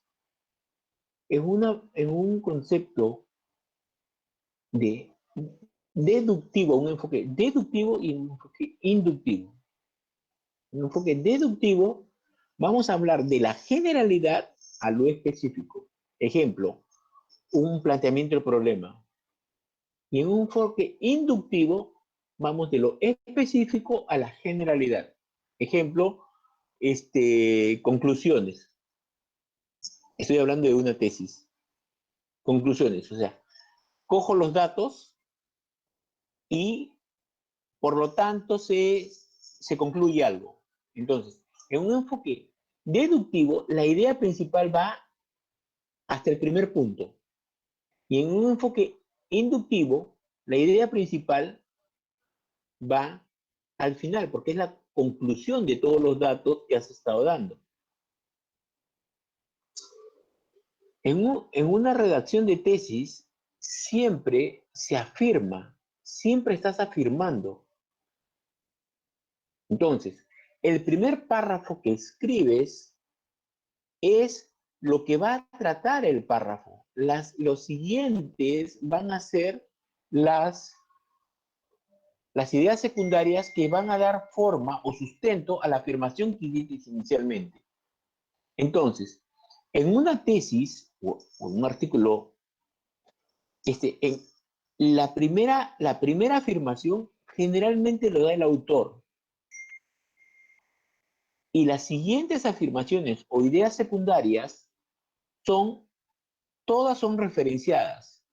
O sea, son datos de artículos, ¿no? O de libros que tienen referencia porque no son tuyos ya, pero basado en esos datos, en esas fuentes, tú has llegado al concepto inicial que es lo que estás tú afirmando. Entonces, un planteamiento del problema puede tener 3 o 4 párrafos, pero todos los párrafos deben de seguir este estilo. Me paso entonces al otro de conclusiones o de recomendaciones.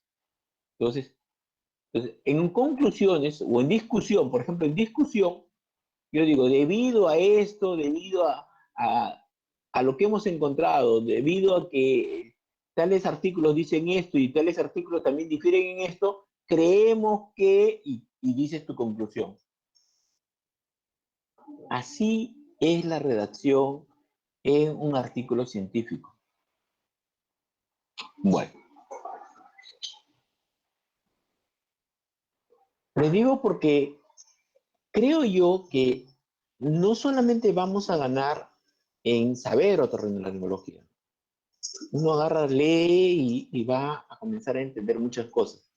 Pero uno de los aspectos más importantes que debemos de llevarnos es saber investigar también en otorrinolaringología. Hacer buenas investigaciones. ¿Alguna pregunta hasta aquí, por favor?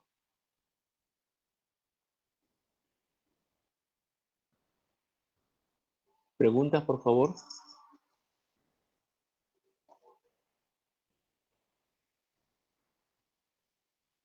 Creo que quedó claro, doctor.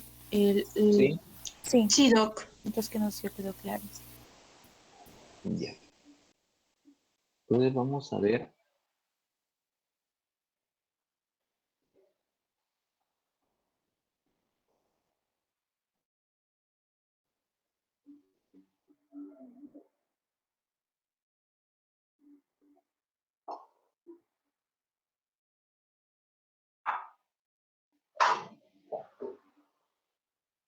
Claro, así puedo mostrarles un video de parálisis corabucal.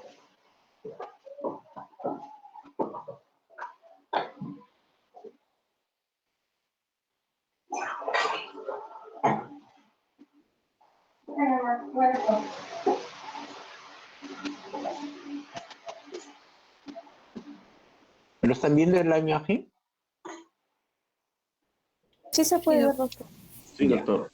Sí, doctor. Veanlo y ahorita vamos a aprender un poco de parálisis de cuerda vocal. Pero véanlo bien.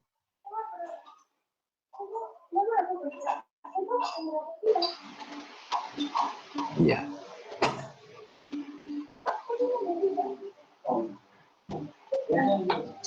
Ya, paro ahí. En una parálisis de cuerda vocal, primero entender si es reciente o es antigua. ¿Por qué? Porque aparte de ver la cuerda vocal que no se mueve, quiero que vean ustedes la cuerda vocal, el grosor de la cuerda vocal con respecto a la otra. Porque una parálisis de cuerda vocal se puede deber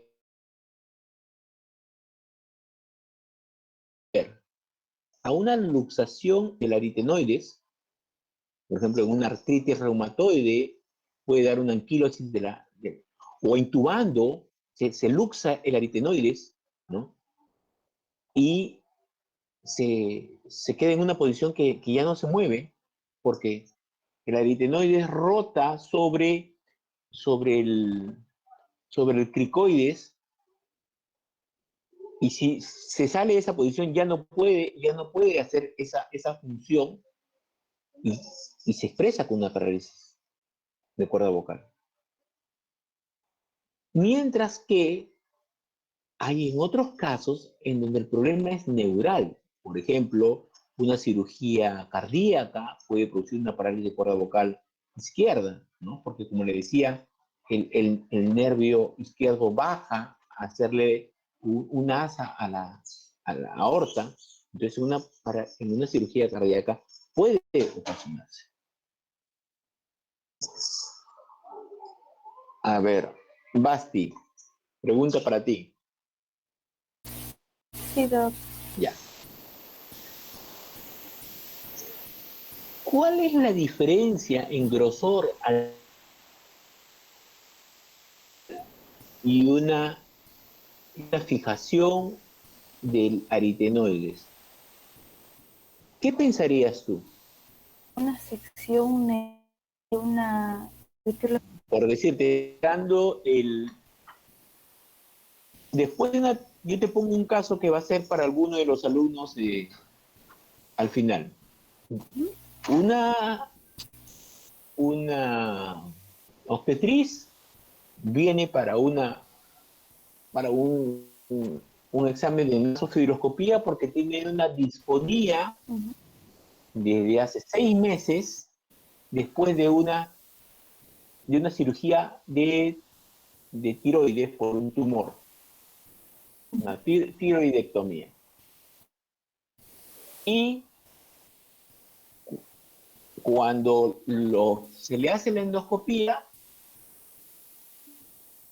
se puede comprobar de que no ha sido una luxación, sino ha sido una sección del nervio.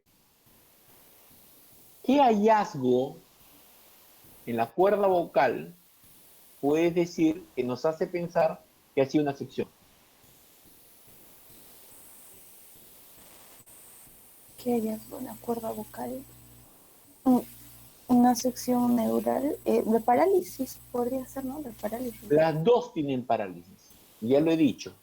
La cuerda se paraliza o porque hay una luxación de aritenoides o anquilosis de la aritenoides, o hay una sección del nervio. ¿Cuál es la diferencia en el grosor de la cuerda? Vamos, Basti. Estas son preguntas para que pienses.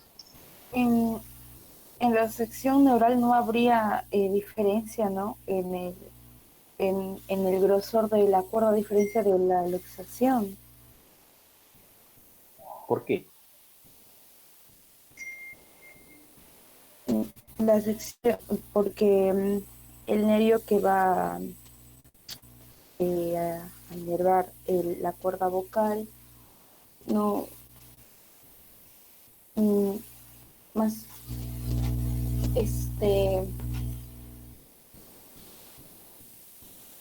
bueno, va a permitir que se mueva, ¿no? Pero ahí ayúdeme, doctor, no, me siento un poco perdida tal vez, o tal vez alguien les haya ayudado. A ver. ¿Doctor? Oh, perdón. Yacel Lizarra, o Lizano, ¿sí? Sí, doctor. Astrid. Vamos. Astrid, discúlpame, punto. Ya, dale. ¿Qué tendrías tú? Usted comentaba acerca del grosor, ¿verdad? El grosor de la cuerda. Creo que muy posiblemente en el caso de que haya una parálisis,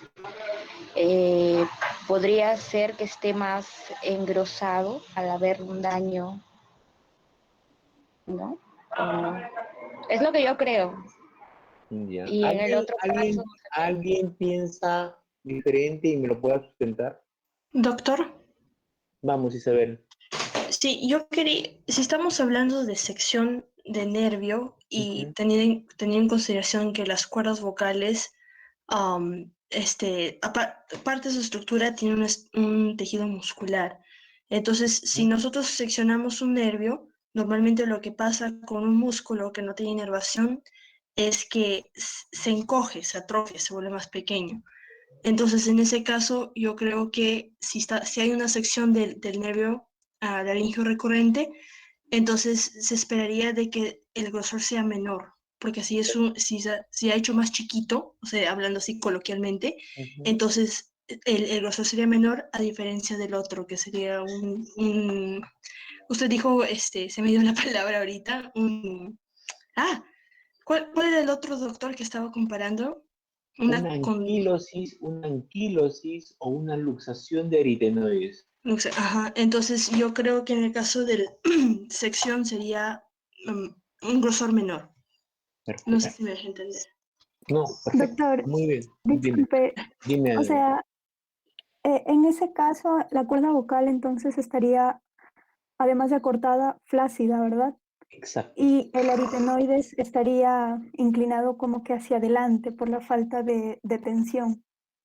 Sí, sí. O sea, lo que yo quiero es que ustedes lo entiendan. Lo pueden leer, pero quiero que lo entiendan. O sea, porque lo que más me interesa es que ustedes razonen y con ese razonamiento, como Eureka, lo encontré, con eso van a aprender más, van a grabar más. Entonces, en una parálisis de cuerda vocal, si es por luxación, por decirte, ¿sabes qué? Tu amigo, el anestesiólogo, tuvo una intubación difícil y lo luxó, y el paciente sale difónico, tú lo ves, hay una parálisis de cuerda, o casi no se mueve, una paresia mínimo. Pero como el músculo no se atrofia, con una rehabilitación, el otro músculo, la otra cuerda, va a cruzar la línea media y va a cerrar y va a recuperar su voz. Aún con el aritenoides luxado. Entonces, una disfonía post-intubación que tenga una imagen de parálisis de cuerda vocal, pero donde ustedes ven claramente que el aritenoides se luxó, es muy probable que en 3 meses con rehabilitación su voz sea normal. Mientras que si hay una sección del nervio por la cirugía, con el tiempo, aunque la rehabilitación inicialmente puede servir, pero por la atrofia muscular, como decía Adamari, doctor. Adamari, como decía Adamari, por la atrofia muscular progresiva que va a tener, cada vez se va a hacer más insuficiente y va a empeorar más la voz. Y a una parálisis de cuerda vocal, el tratamiento es la tiroplastía o la medialización de la cuerda vocal. Sí. La tiroplastía es una ventana que se hace en el cartílago y se colocan diferentes, se pueden colocar Silastic, se puede colocar algunas prótesis de titanio, diferentes tipos de productos para medializar la cuerda. Esa es una posibilidad. Otra posibilidad es que con una inyección se vaya sobre la cuerda y se inyecte. Vamos a ver ahorita un poco eso. Tenemos todavía unos minutos, por suerte. Ahorita quiero ver uno. Les digo porque la parálisis de la cuerda es una de las patologías más frecuentes que hay y sería bueno que lo tengan claro.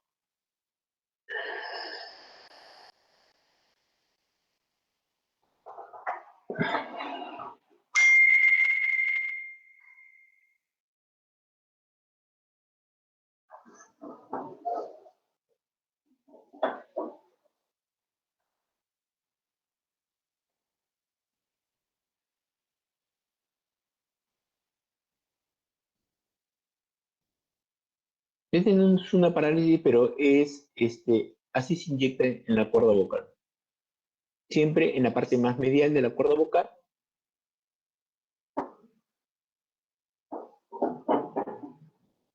Y se inyecta. Ahorita voy a ver una en parálisis.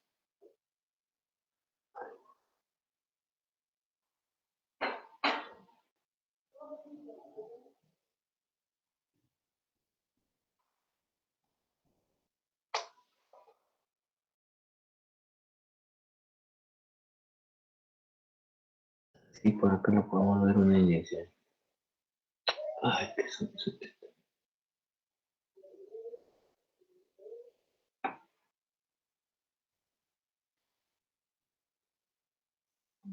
No, no tengo acá. Este es.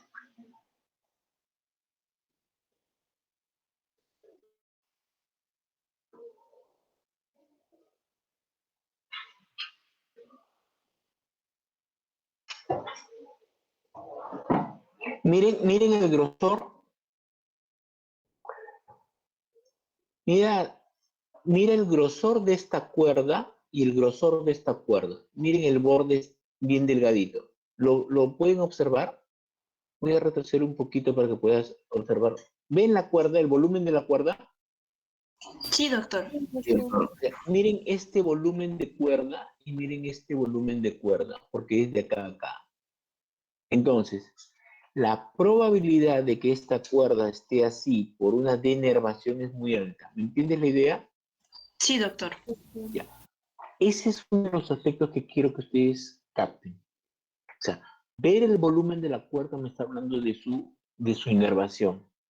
¿Por qué? Porque, por decirte, no puede ser una esclerosis lateral amiotrófica.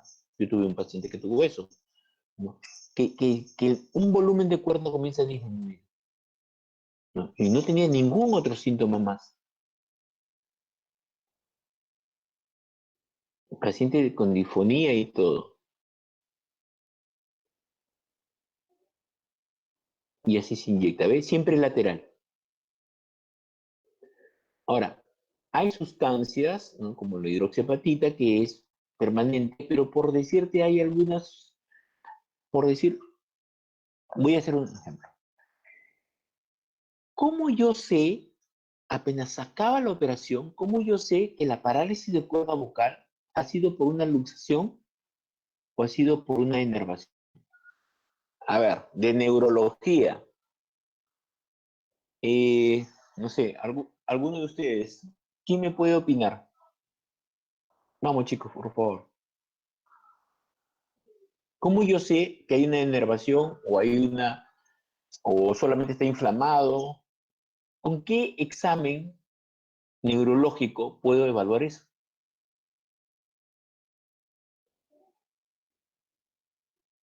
¿Algún alumno por ahí?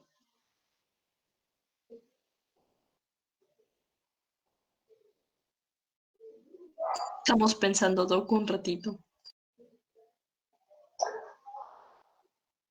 Vamos, de neurología. ¿Cómo tú a un diabético, cómo le ves su integridad de los nervios? Porque tiene una Doc, neuropatía periférica. ¿Con qué examen? ¿puede ser una electromiografía? Con una electromiografía. ¿Existe una electromiografía laringea? Claro, yo hago. Soy uno de los pocos en el Perú que hace electromiografía laringea. Qué chévere. Entonces, ¿qué hago? Pongo una aguja de electromiografía, pero lo paso por entre el cricoides y el tiroides. Por ahí lo paso. Me voy a la cuerda vocal. Y, y reviso los potenciales evocados del músculo tiroaritenoideo. Del músculo tiroaritenoideo. Y en este de aquí va a tener un patrón normal. Diga ahí, y comienza como si estuviera haciendo fuerza, ¿no? Y en este de aquí no va a tener un patrón normal. ¿Por qué? Porque está enervado. Y ahí me va a decir si está totalmente enervado o está parcialmente o inflamado. ¿Me entiende la idea hasta ahí? Sí, Doc. Usted dice que eso sería al momento en que uno se percata de que el paciente tiene parálisis de cuerda vocal. Claro, por decirte, doctor, hace una semana me han operado y estoy disfónico. Me dicen que espere, pero yo no quiero esperar, yo quiero saber si es que por la tiroides me han seccionado o no me han seccionado. ¿Qué haces? De electromiografía de la laringe. Doc, pero en ese caso, por ejemplo, como usted ha dicho, son pocos los que hacen eso, incluyéndolo a usted. Entonces nosotros básicamente nos fijaríamos en, como usted dijo, la morfología de la cuerda. Sí, pero todo es fácil, chicos. O sea, lo que yo te estoy enseñando es no tener miedo en una cirugía, no tener miedo en un procedimiento. O sea, ustedes me han conocido desde enseñarles a cómo se visten. Y este doctor, ¿qué cosa hace tanto de vestirse? Debería ponerse a estudiar medicina. Discúlpame. Es que te hablo de investigación, te hablo de cirugías que nadie hace, te hablo... ¿Por qué? Porque es mentalizarte a siempre hacer lo mejor, por los pacientes lo mejor, esforzarte, estudiar, practicar en lo mejor. O sea, yo lo que quiero es que ustedes, más que aprender de otorrino, aprendan a ser mejores médicos, pero por donde te vean. Eso es lo que yo deseo. Que sepas decir bien las cosas, presentar bien las cosas. Te acostúmbrate a que lo que tú haces está demostrando tu ser. O sea, no es hacer mediocridades porque hoy día tengo flojera, discúlpame. No es justo. No es justo. Ese es el punto. Entonces, parálisis de cuerda vocal se puede. ¿Por qué? Porque si yo no hago esto, si no lo hago bien, ese paciente cada vez que coma se va a estar aspirando. Y va a tener neumonías a repetición. La rehabilitación ayuda, pero la rehabilitación ayuda en una luxación, en una parálisis parcial, pero en una parálisis total, donde está la puerta abierta, la rehabilitación no va a ayudar transitoriamente, pero no va a poder ayudar mucho. ¿Alguna pregunta hasta ahí?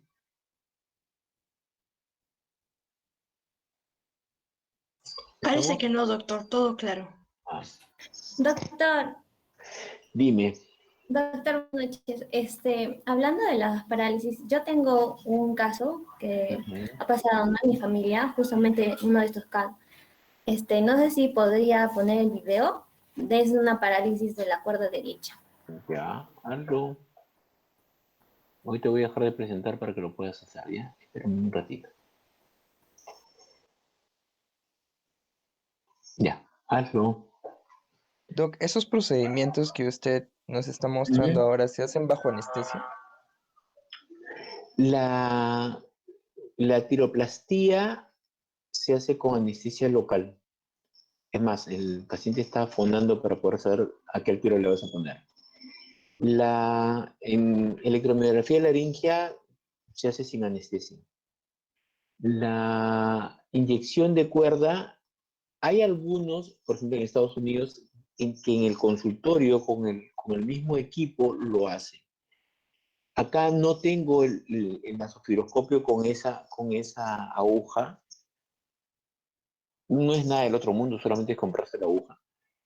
Pero lo hacemos en sala de operaciones. Sí, al menos pon grasa. O sea, doctor, no tengo para hidroxepatita, el paciente no tiene plata y todo lo que tú quieras. Perfecto. Sácale grasa abdominal, o sea, le haces un corte al lado del ombligo, ¿no? El borde del ombligo, le sacas un poco de grasa, lo machacas, le pones en suero fisiológico y lo inyectas en la aguja. Nada más. Bueno, preséntalo.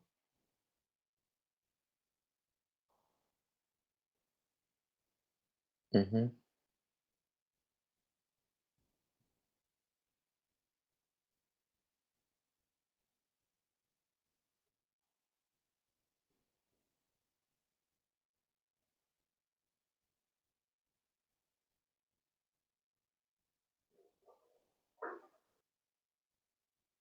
Mira, ahí, adenoides.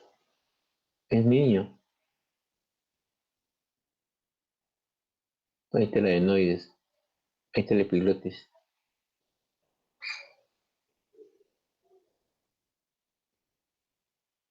Una cuerda vocal. No hay parálisis. No hay parálisis. Mira cómo se mueven las cuerdas.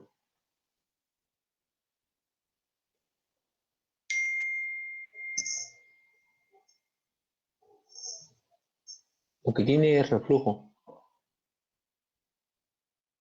Tiene signo de reflujo. Pero no hay parálisis. Sí tiene una congestión de ambas cuerdas vocales. Tiene una laringitis crónica. Una laringitis crónica. Pero con banda interaritenoidea. Tiene reflujo. ¿Ven? ¿Ven el blanco nacarado que deberían ser las cuerdas y están rojas, crónicas? Sí, doctor. Uh-huh. Y el aritenoides en la parte de atrás tiene una banda.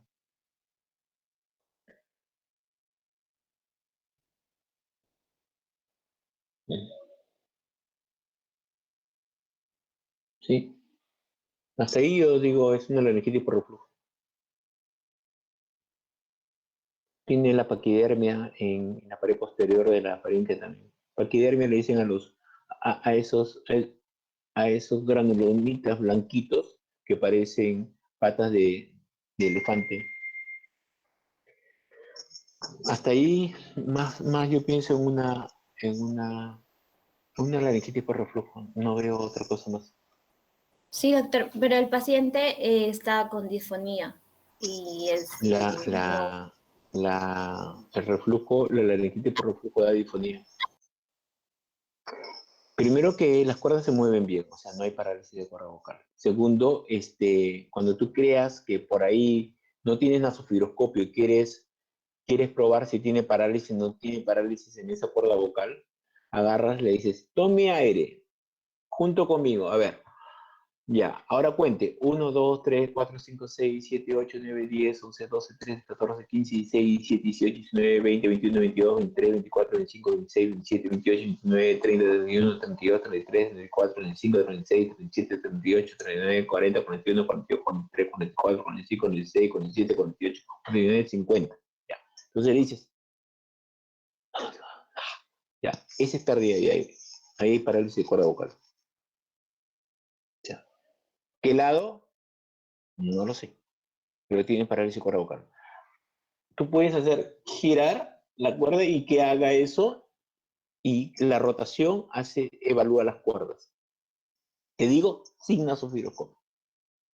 Si no lo puedes ver y quieres descartar una parálisis de cuerda vocal, haz esa prueba.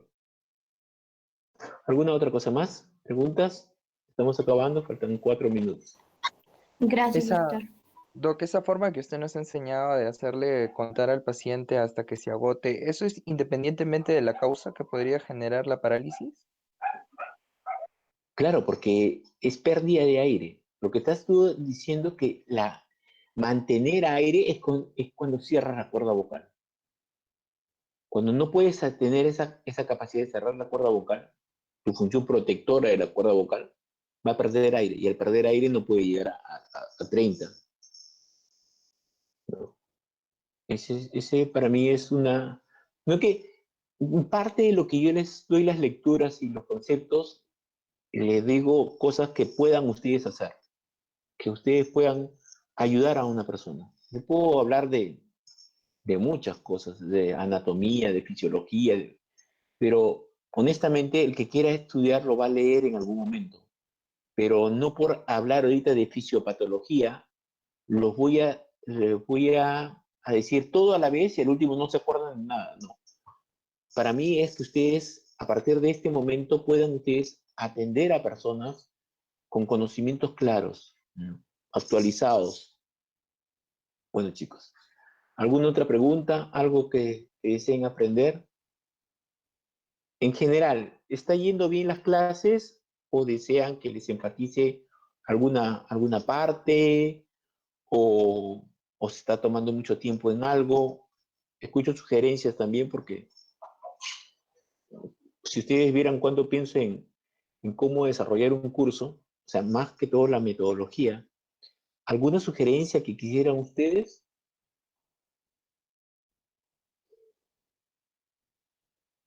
¿Aló? ¿Están ahí? De repente ya... Estamos aquí, Doc. Bueno, Doctor, todo una bien. consulta. Dime.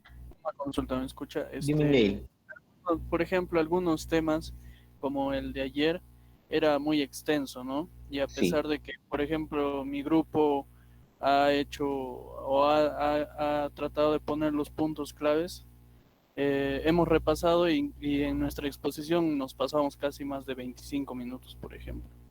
Entonces, tal vez en algunos temas largos así Van a haber como... temas largos. Lo que pasa, te explico un poco. Al propósito, cojo temas grandes porque parte de un concepto. Todos han leído lo que tú estás hablando. Todos. O sea, si tú quieres hablar cosas generales, estás perdiendo el tiempo. Tienes que hablar cosas importantes y dejar en clara esas cosas importantes y darte un espacio para poner lo que además encontraste. Porque tú no estás frente a un auditorio que no sabe nada, porque cualquiera de ese auditorio pudo haber salido adelante. Ergo, ya lo leyó. ¿Me entiendes, Neil? Sí, Neil, doctor. estoy contigo. Ya. Entonces, no hablen por hablar, no hablen resúmenes, hablen cosas importantes, algo que sí va a marcar la diferencia en el tema que voy a tratar. Es como cuando, si yo te digo, Neil, anda a exponer laringomalacia a mi servicio. Y bueno, laringomalacia, etcétera. Todos los de mi servicio saben laringomalacia. O sea, te están escuchando, bueno, pues porque en fin. Pero no, en el último review de esto, dijeron esto, y en el otro dijeron tal. Y además, no, este chico es bueno. ¿Por qué? Porque primero se referencia bien, segundo es actualizado, y tercero, nos está diciendo cosas que ya están cambiando. Ese es el punto. Entonces, doctor, ¿por qué me da algo tan simple? Para que te ubiques, solamente para que te ubiques, para que tengas de dónde comenzar todo, porque es tan nuevo todo. Entonces, yo como que no les he exigido mucho hoy día, porque de ayer para hoy día no seas malo, pues. Pero cuando ustedes tienen de jueves hasta de miércoles hasta lunes, discúlpame, ahí sí tienes que trabajar, Richie. ¿Sí? Ahí sí puedes preparar tus dos temas, puedes preparar cómo lo vamos a atacar. Tienes que tener una estrategia. El médico tiene que ser muy hábil. El médico tiene que ser muy inteligente. Porque el médico no cumple órdenes. El médico crea órdenes. Si fueras enfermero, si fueras técnico, bueno, el médico ha dicho esta indicación, bueno, pues yo lo cumplo. Bueno, esto no está mal, mejor, doctor, esta medicación no se transmite así. Discúlpame, pero yo no le puedo cambiar la terapéutica al médico. ¿Por qué? Porque yo no soy la que ordeno. Entonces, tenemos que acostumbrarnos a crear estrategias, a tener técnicas en el curso que sea. Yo para poder enseñarles a ustedes, yo tengo que tener una técnica y tengo que crear una estrategia de acuerdo a los alumnos que tengo. Si yo veo que son ustedes muy buenos, me esfuerzo más. Si veo que tienen unas grandes limitaciones para leer inglés o para estudiar, pues tengo que bajar el nivel porque no lo voy a jalar a todos. Entonces, por eso les digo, chicos, de verdad, síganme conociendo, van a ser 15 temas, síganme conociendo y ojalá que me puedan aprovechar, porque mi intención es dar todo de mí en cada clase que tengo. Si yo no podía llegar a los 47 y me dijeron 60 en algún momento, pues digo, ¿sabes qué? Yo no puedo enseñar así. O sea, no por querer cumplir voy a hacerlo mal. Entonces, lo estamos haciendo en dos grupos. Y ustedes saquen el máximo provecho. Bueno, chicos, muchísimas gracias por el día de hoy. Y en general los felicito, todos han estado muy bien. Por favor, mejoren sus referencias bibliográficas, tanto dentro de su exposición como al decir un aporte. Eso ya no debe de ocurrir. Yo, como les digo, mi intención es que todos saquen 20. O sea, pero cada vez voy a ser más estricto en bajar puntos en cosas que ya he incidido. Y en las exposiciones, sí, los artículos que les doy son muy buenos, pero les voy a decir algo que me halagaría mucho de que ustedes lo tomen en cuenta ahora que va a haber un poco más de tiempo. Utilicen los libros que les estoy dejando. Para mí, mis libros son como mis hijos. O sea, que yo te muestre a mis hijos es porque realmente te considero una muy buena persona. Y me siento muy orgulloso de mis hijos y de ustedes. Entonces, denle una ojeada a los libros. Revísenlos, hay cosas muy bonitas, de imágenes, de conceptos. Y lean rápido, no quieran grabárselo todo, pero de verdad que lo van a sacar mucho, van a ver cuánto me he esforzado en conseguirle muy buenos libros. Bueno, muchísimas gracias y hasta el día lunes. Muchas gracias, doctor. Dios lo bendiga. Gracias, doctor. Gracias, doctor. Gracias, doctor. Buenas noches. Muchas gracias, doctor. Hasta el lunes. Hasta el lunes.